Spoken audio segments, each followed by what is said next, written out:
Sabi ng lola ko, kung meron man daw higit na biniyayaan ng kalikasan, ang bansang Pilipinas na raw ang pinakamaswerte sa lahat.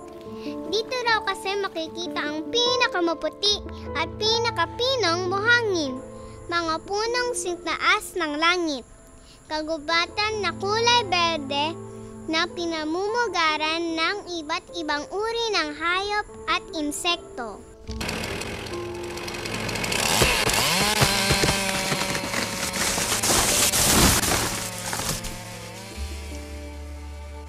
Makikita ko pa kaya ito?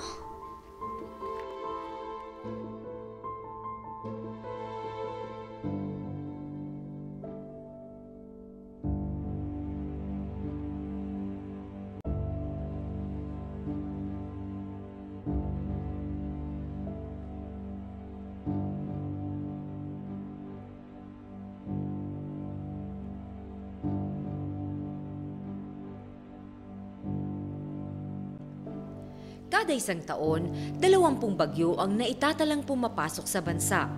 Ang ilan dito ay super typhoons na nagdudulot ng matitinding pinsala tulad na lamang ng 3 bagyong nanalasa sa magkakasunod na taon.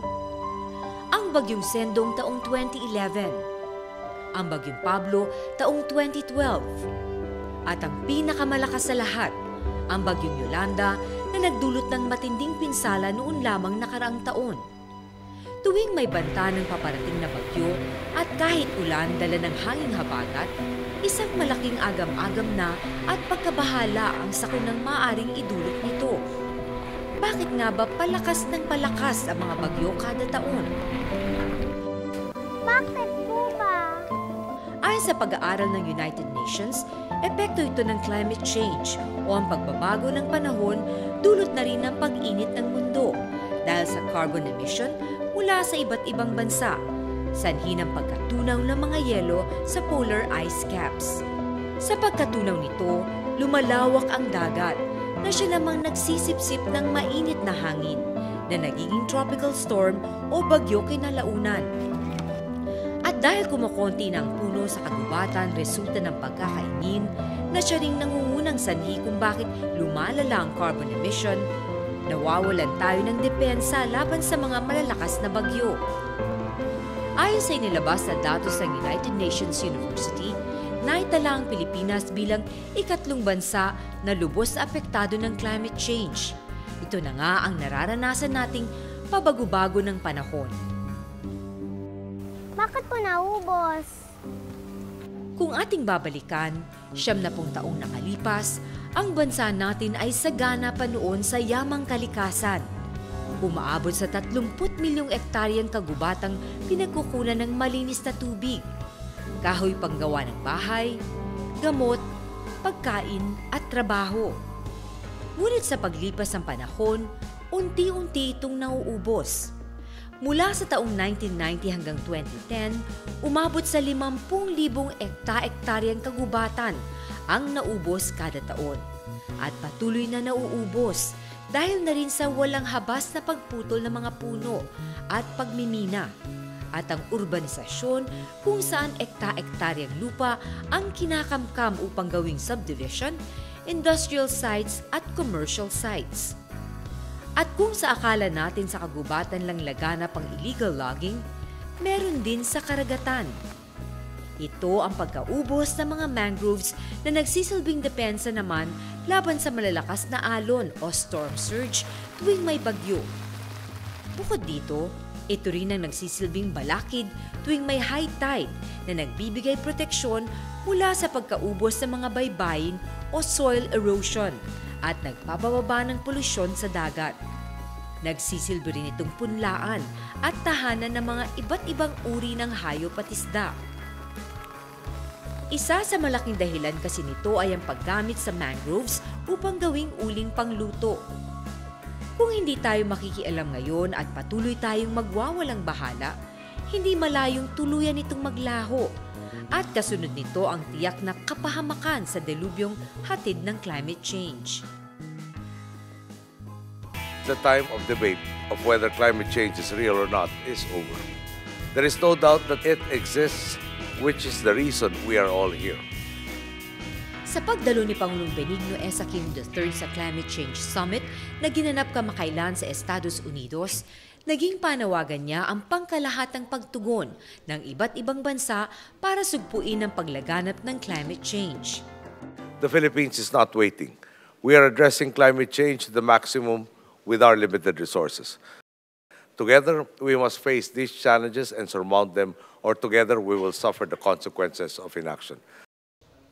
Isa na nga sa ginawang pagtugon ng pamahalaan ay ang pagbuo ng National Greening Program o NGP noong taong 2011 sa ilalim ng priority programs ng Pangulo.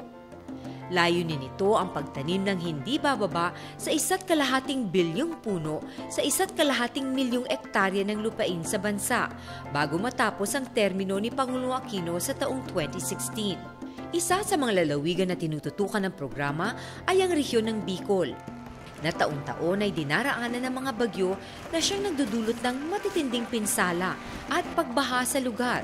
Resulta upang ang lalawigan ay mailagay sa isa sa mga mahihirap na rehiyon sa Luzon.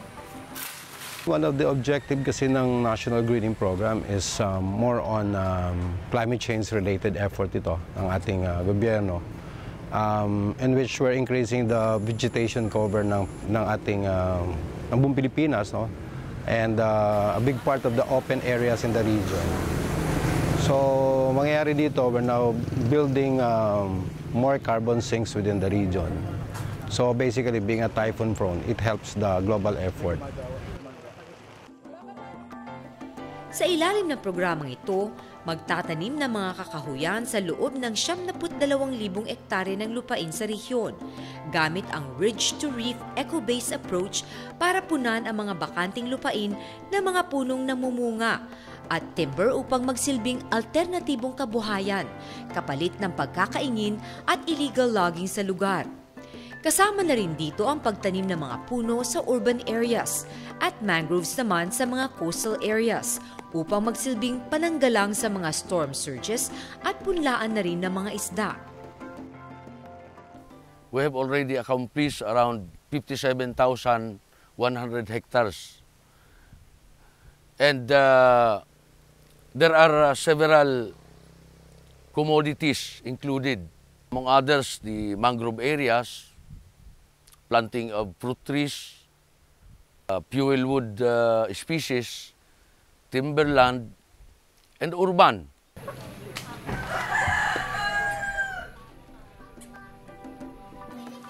Katuwang ang mga people's organization gaya ng Tao Kalikasan Foundation of the Philippines Incorporated na binubuo ng mga residente at membro ng lokal na komunidad sa lugar, mas napapaigting ang pagbantay at ang pagtutok sa programa upang maging matagumpay ito. We have organized people in the uplands.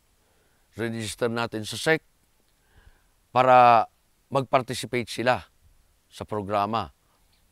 And then sila ang nagtataguyod, sila ang nag-i-implement na katulong natin sa national greening sa upland.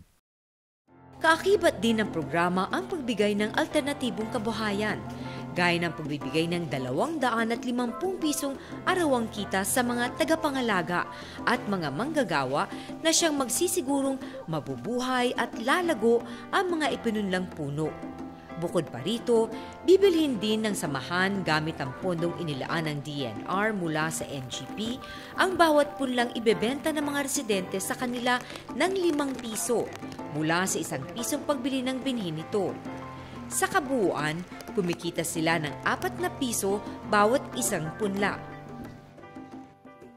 Nakikita kasi ng mga local government unit na itong yung mga people's organization na pinagkakatiwalaan ng DNR na siyang magsakatuparan ng mga proyekto, mas malaki ang nabibigay na employment sa kanilang mga nasasakupan.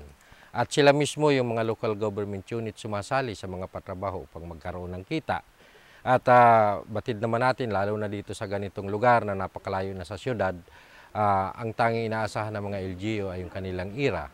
So, sa pamagitan ng National Greening Program ay nagkaroon sila ng chance na makilahok at kumita, lalo na yung mga may hirap na pamilya na nasa kanilang nasasakupan. Ako po si Relio Magdahong, dating maguling. Kasi po nung panahon na yun, wala akong mapagkunan. Yun ang naisupport ko sa mga anak kong nag-aaral. Ang income ngayon, mas maganda kaysa noon. Eh noon po, mababang masyado lang. Halos sapat-sapat lang halos. Kung minsan kinukulang pa. Pero ngayon, sa awan Diyos ay tumatama sa pangailangan dahil po sa trabaho dito. Eh ngayon po, ang bayaran dito sa trabaho, 240 po ang araw. Ang isang araw po, tulad niya, magtatanim, magtatabas. Kaya maganda po yung palakad ng gobyerno natin. Napakaganda. Yung dating mga tiwangwang natataniman. Kaya maganda po ngayon ang natin, ang palakad ng gobyerno. Dahil yung mga maramo na mga damo lang ang tumutubo, ngayon may mga tanim na po. Bukod sa pagbigay ng dagdag kita sa mga residente, nakatulong din ang programa upang makabuo ng ilang pang mga proyektong pangkabuhayan, katuwang ang ilang ahensya ng pamahalaan, gaya na lamang ng water refilling station at Gisigan Multi-Purpose Cooperative. Natulungan kami ng DNR, ng National Green Program, dahil sa unang-una naprotektahan po namin ang kabundukan namin na siya pong pinagkukunan ng tubig. At ito nga po namin napansin at nakita namin na maaari palang pagkakitaan ang tubig ng kabundukan dito sa aming barangay. At ganoon din po, binigyan kami ng tulong ng DTI at ng DOLE para maumpisan ito sa pamagitan pong pagbibigay ng kanilang mga machine. Yan na pong water refilling machine na pinag-umpisan po ng aming pong samahan. Since nung nakaraan pong wala pang NGP, ang tao po rito sa amin ay halos umaasa sila sa pagkakalbo o sa paggamit po ng yamang gubat, katulad po ng pag-uuling, pagputol ng kahoy, at iba pa pong masasabi nating paglapastangan po sa para lang po kumita ang pera, sapagkat napakarami po talagang mahirap dito sa aming barangay, nakikita naman po natin. Ngayon po, nung dumating na itong proyekto, nagkaroon po kami ng alternatibong hanap buhay namin. Ito mga ginagawa namin ay bunga ito ng project namin na galing sa DNR, tinatawag na CARP project, na itinanim namin noong 2010. So ngayon nasa stage sa kami ng CARP project namin ng post-harvest project. Itong project na ito ay tinulungan kami ng DTI sa pamamagitan ng mga equipment, technology, equipment, at saka sa ngayon tinutulungan din kami ng marketing. Ngayon ang Tao Kalikasan ay nag-a-assist din sa amin kung paano namin i-market yung mga produkto namin tulad ng abacus slipper, ng bag, at saka ng scrunch. Para sa akin, pag ang project ng gobyerno ay para maging kapaki-pakinabang, importante, dapat mag-uumpisa tayo sa pinakamababa. Isa na nga sa natutulungan ng programang ito ang mga katutubong agta na nakatira sa bundok. Mula sa mga naipong abaka, kanilang ginagawa ang mga materyales na gagamitin sa paggawa ng abacus slippers. Sa isang dosenang tinahing dahon ng abaka, kumikita sila ng 40 piso. Oo, malaki pong maitulong ito po. Kisa po sa pumunta kami kung saan-saan, lagi, dito na lang po kami makikipag-ordinate po para makatulong po sila sa amin, sa aming pang tawid dutong po ba. At yun lang po naman ang importante sa amin, yung kumain po. Kumain 3 beses sa isang araw. Sana nga po maging may mga ano pa po na tumulong sa dito po sa GMPC para po kami matulungan din para mabawasan po yung aming masyadong kahirapan pong mga IP. Dapat pag-aaralan muna natin bago natin ilalagay ang isang proyekto para mapakinabangan natin, para hindi nasasayang yung budget ng gobyerno na inilalaan para sa mga tao. Sabi ko nga, bakit ang mga tao ay pumupunta ng bayan ng Maynila, ng siyudad, samantalang ang pinakamagandang oportunidad nasa Linang. Tulad dito ang mga tao dito nung araw, umuwi na, pumupunta ng para maghanap buhay. Pero ngayon nakikita nila na magandang oportunidad nila dito, bumabalik na.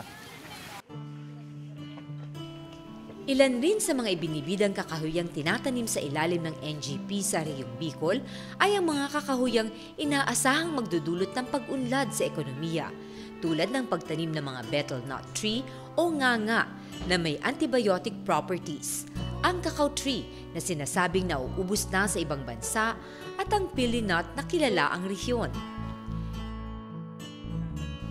Ilang residente rin dito ay namumuhunan naman sa mga itinanim na citronella plant na ginagamit pang taboy ng lamok. Sa katunayan, supplier ang rehiyon ng isang kumpanyang kilalang bumebenta ng pro-environmental care products. Ang masasabi ko po sa proyektong ito, ang impact, una ay malilimitahan natin yung pag-alis ng mga tao dito upang pumunta doon sa Manila upang maghanap po at mag-squatter. Pangalawa, natutugunan natin na yung mga tao ay maibaling yung hanap buhay sa halip na mag-uling, magputol ng mga puno, magtanim na lang sila, malaki pa yung kita nila. Pangatlo, siyempre narirehab natin yung ating kalikasan. At pangapat, siyempre, natutulungan natin yung ating mga may hirap na mamamayan na makapagsimula sa pamamagitan ng kinikita nila ay nakakapagpundar sila ng kanilang mga kagamitan at yung mga anak nila na hindi nakakapag-aral sa ngayon nag-i-eskwela. Mula sa mga kabundukan, tuloy-tuloy ang pagtatanim ng mga kakahuyan sa lungsod ng lalawigan. Isa na nga rito ang pagtatanim ng mga puno sa dump site sa lungsod ng Legazpi upang maibsan ang masangsang na amoy mula sa mga basura. We are here in the landfill area of Legazpi City, and we have partnered with the LGU to at least rehabilitate or reforest some of their areas so that the effects of the garbage being dumped here, as far as the smell would be mitigated. That's why. At sa huli, gamit pa rin ang Rich to Reef eco-based approach, pinopondohan ng National Greening Program ang pagtatanim at pagpapalago ng mga mangrove forest sa mga coastal areas sa bansa. Isang mahalagang aspeto ng programa dahil bukod sa nagsisilbing pananggalang ito tuwing may storm surge, nakakatulong din ito upang magparami ng isda sa karagatan. So itong makikita ninyo itong mangrove sa ating likuran, ito ay bahagi lamang ng more or less 4,000 hectares of mangrove forest sa Camarines Norte na siyang inaalagaan at binabantayan dito. Ito ay under sa National Greening Program ng ating Pangulong Pinoy. So dito sa Mercedes, we have 234 hectares. Dito sa Barangay Manggisok, we have 120 hectares. So that is under the BUB fund. Ano? Bottoms-up budgeting po yan. Na ang nag-prepare noong program is the local government units, pero naka-channel ang fund sa DENR. So ang DENR ang direktang nag-i-implement. Isa sa dahilan ng pagkasira at pagkawala ng mga mangrove forest sa bansa ay ang pagputol nito upang gawing panggatong. Kapag pinutol mo yung isang puno na yon, baka hindi pa makaisang sakong uling, wala pang 100 pesos yung kikitain mo. At isang beses lang yun, kasi pag naputol na yun, wala na. At dahil sa masinop na pagbabantay at pagmamonitor ng mga forest rangers na gumagamit pa ng geotagging technology sa mga kabundukan at mga mangrove plantations, katuwang ang mga residenteng miyembro ng people's organization sa lugar, naging matagumpay ang pagprotekta nito. Sa katunayan, mula sa pag-uuling, nakahanap ng alternatibong pinagkakakitaan ng mga residente dito. Ito ay ang pagbebenta ng mga bunga nito para gamitin sa mga mangrove tree planting activities ng mga paaralan at iba't ibang organisasyon. Ang isang puno ng bakawan ay mamumunga yan siguro mga 200 hanggang 500 peraso. So if you will sell that at 1 peso per piece, taon-taon merong kikitain ng isang residente, doon lamang sa bunga kikita ka ng 500. Napakahalaga po na na-involve natin ang local communities kasi kung hindi po sila, baka itong mangrove sa paligid natin baka nawala na. Kasi may mga tao na hindi pa rin alam kung gaano kahalaga ang mangrove forest at nakikita lang nila ito bilang panggatong. Pero dahil na-involve natin ang communities, na-involve natin ang people's organization, alam nila kung gaano ito kahalaga. Kahit wala silang nare-receive sa government, kahit walang project ang government na ibigay, dahil alam na nila kung gaano kahalaga ito, ay pinapangalagaan nila ito.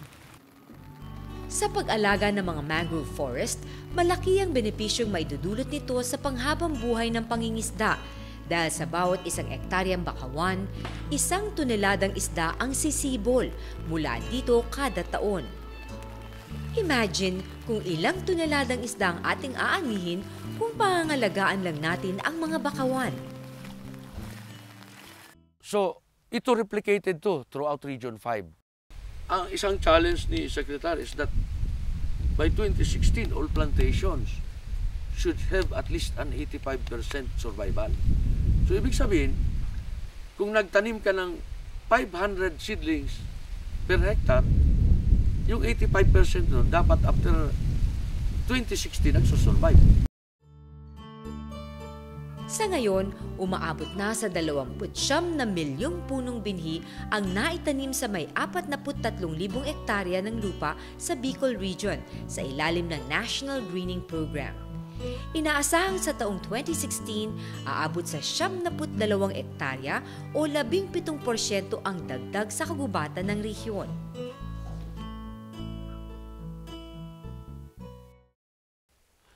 Ito kasi more focus and the financial support is there. Kasi yung commitment ni Presidente talagang binibigay niya. Ang isang problema before is that may mga initiatives tayong ganito, but minsan delayed ang release ng funds. So by the time na dumating yung funds, medyo late na. But now, talagang full support yung administration sa program. That's why we are able to implement the project and accomplish the targets on time.